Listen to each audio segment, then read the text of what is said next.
is trying to fix this is coming under some criticism. Over the last few years, thousands of what are known as physician associates have appeared in the NHS. They're not doctors, they don't have a medical degree, but they are health professionals who are supposed to be playing a supporting role.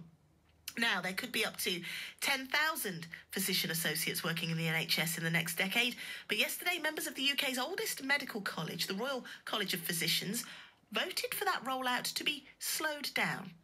Let's speak to Dr. David Nicol, a consultant neurologist from Worcestershire, who's also a Lib Dem councillor in Bromsgrove. Good morning, David. Thank you for coming on. Good morning, Tammy. First of all, what exactly is a physician associate? Well, this is a relatively newish group of healthcare professionals. It has been around about 20 years.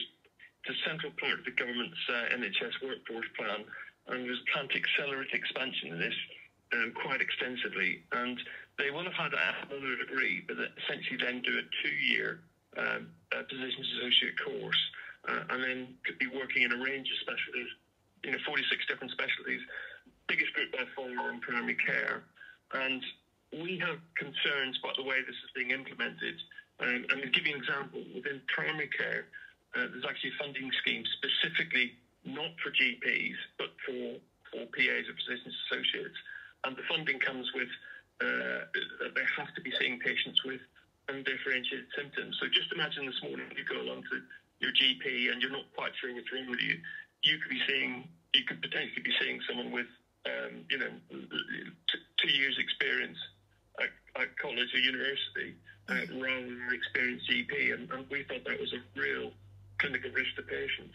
So this is an absolute landmark change to essentially get our foot off the accelerator and probably, if we're going to introduce it safely. Yeah. And because I know you were one of the members of the Royal College to call for this, weren't you? I mean, I suppose essentially the question for anyone who's going to their GP surgery this morning, and maybe they'll be seeing a physician associate, or is there any concern that they just simply don't have enough training? Is that why we're taking the foot off the gas? Because we all want to get the best that we can, don't we? It's our health, it's important.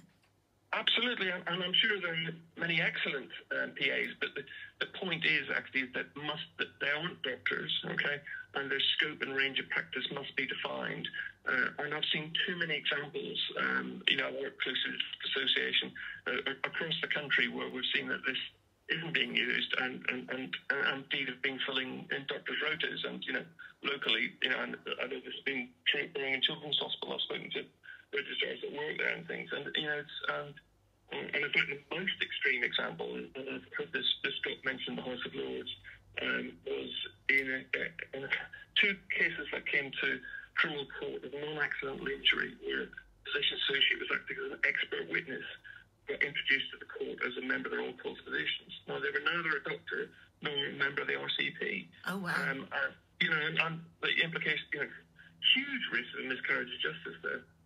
Well, massively so, because they're not qualified to have that role, surely. I mean, I'm not, I'm not, don't have to sit on the fence on this. They're not qualified to do that. Absolutely, which is why I think that this is such a big change.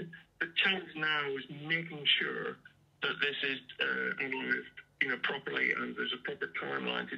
Because in fact, what's happened is there's a change in the law, and they do need regulation. The regulation is coming at the end of the year. But until yesterday, this was all going to go on a wink and a nod by the end of the year. Whereas what we're saying is we have to get the curriculum, we have to get the scope, we have to get the supervision sorted out for all of these 46 specialties. And it's just not going to be possible by the end of the year. So we need to find a way that's respect actually to both PAs and also, most importantly, patients.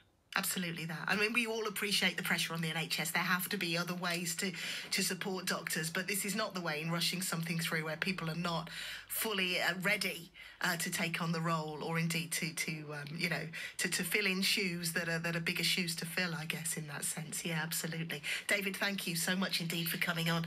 That was Dr. David Nicol, following the vote on the use of physician associates. Have you seen one? When you're offered one,